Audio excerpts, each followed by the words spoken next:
Ruin has come to our family. You remember our venerable house, opulent and imperial, gazing proudly from its stoic perch above the moor.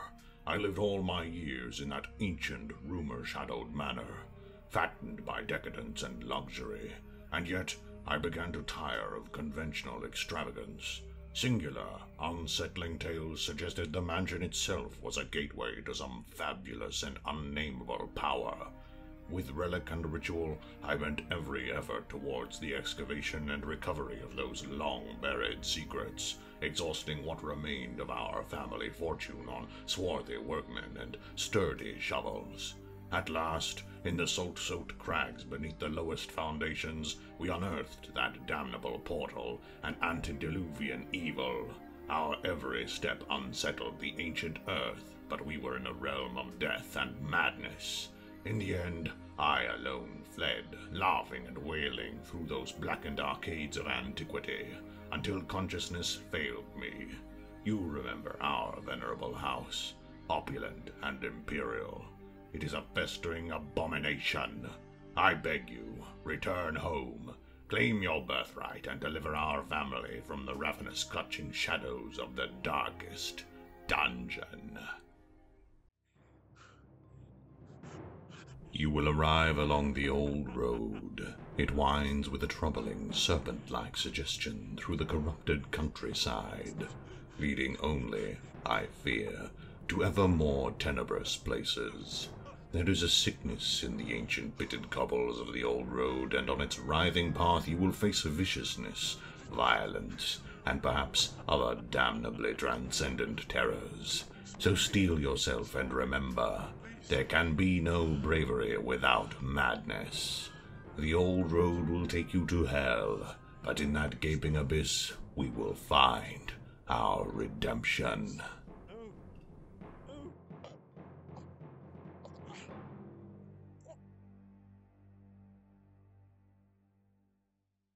Be me, doctoring it up in my doctor castle.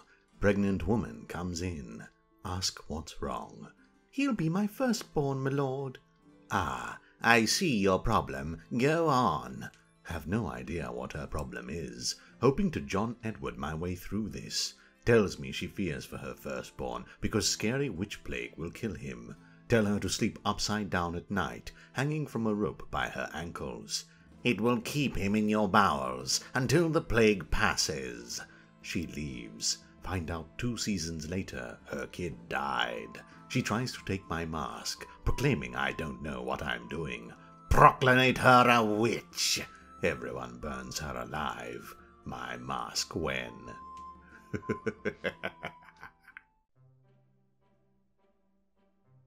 That's it. I've come up with a new recipe.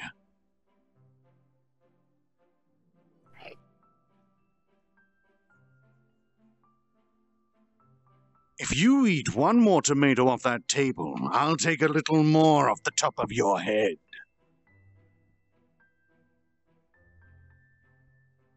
Don't.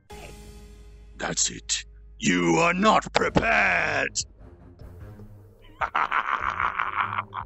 Oh. Oh dear. I too can play at this game. Ha ha!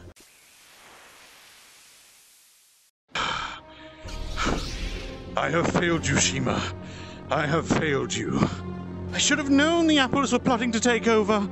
Shima, Chancellor Ryan is evil. From my point of view, the apples are evil. Well, then you are lost.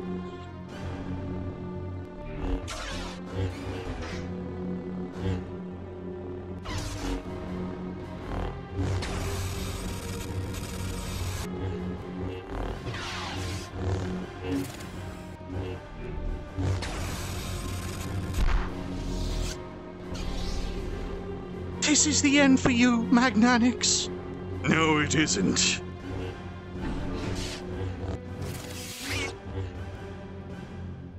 Huh? Are you okay?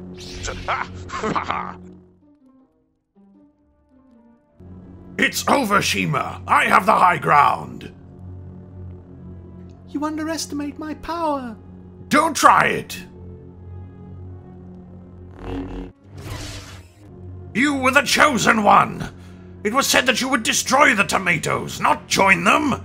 Bring balance to the VR, not leave it in darkness! Baka! You were my sister, Shima. I loved you.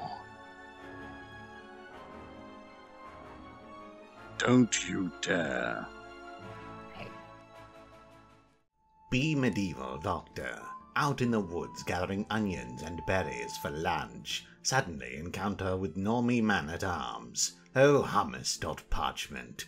Says that I'm in his lordship's woods. Glad that I'm wearing plague mask to roll my eyes. Guard starts to shout at me. Villagers gather round. Time to do doctoral duty. Tell guard that I've found a rare herb that reveals if one is with the plague. Scoffs in disbelief. Tell him to apply herb in thyself. It's curaire. He's paralyzed. Coup de grace or tapestry. Tell everyone the guard got the plague. Set him on fire. Saved villagers. I am a doctor.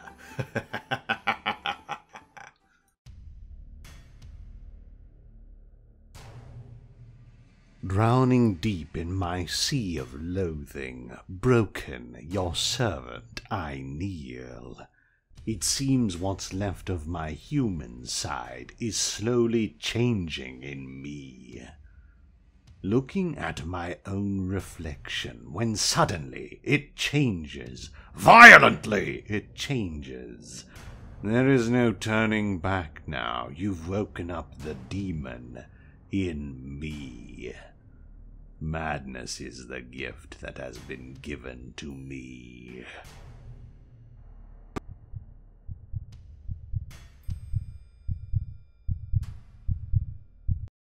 Be doctor, walking through ye olde road. Suddenly a man grabs my hand. I hit him with my doctor stick, trademark. He lets me go.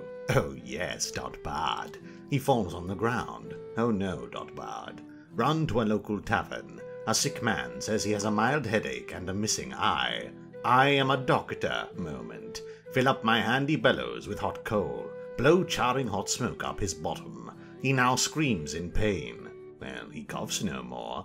His wife pays me medieval shekels. Walk outside and be praised as most effective doctor.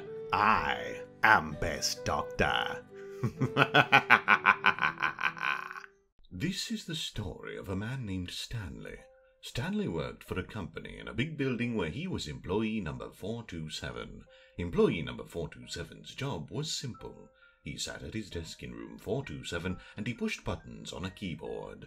Orders came to him through a monitor on his desk, telling him what buttons to push, how long to push them, and in what order. This is what employee number 427 did every day, of every month, of every year. And although others might have considered it soul-rending, Stanley relished every moment the orders came in, as though he had been made exactly for this job. And Stanley was happy.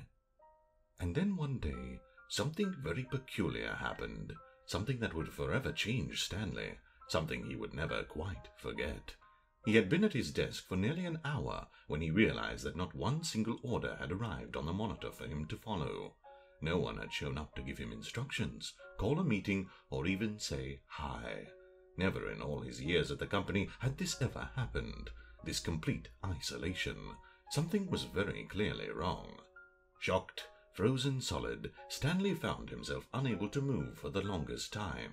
But as he came to his wits and regained his senses, he got up from his desk and stepped out of his office.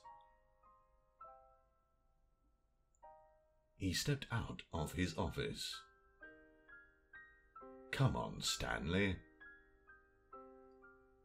Oh, fine then.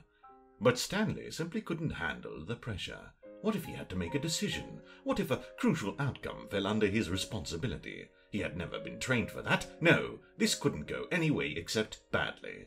The right thing to do now, Stanley thought to himself, is to wait. Nothing will hurt me, nothing will break me. In here, I can be happy, forever. I will be happy. Stanley waited. Hours passed, then days. Had years gone by? He no longer had the ability to tell. But the one thing he knew for sure, beyond any doubt, was that if he waited long enough, the answers would come. Eventually, someday, they would arrive. Soon, very soon now, this will end. He will be spoken to. He will be told what to do. Now it's just a little bit closer. Now it's even closer. Oh, here it comes. Be me looking at scrolls of disease. Peasant boy rushes in. Toad bubble on the skin of his arm. What is this lad? Book. Tell him to rub rodents on it. Do it, or the witch will grow and shoot milk. Send him away with 2 rats. Get more people with the growing witch on their skin. Begin to wonder if witch is after my herbs. Send them all to the nearest lake. They all go in and hold on to each other to not drown. My mask when they all drowned. See brown snakes leave their body. My herbs are safe for another plague. Scroll. Boy with witch comes to me. Rodent ate the witch. Boy is cured. My mask when half the people were witches. Here, at National VR Graphic, we wanted to document the native knuckles in their natural habitat. However, we were unable to get past the docks of their homeland, Uganda, as we were rather violently turned away by the local tribe. Unfortunately, they thought we had insulted their way. However, our cameraman did manage to get a quite lovely shot. Let's look at it together, shall we? Target confirmed. Taking the shot.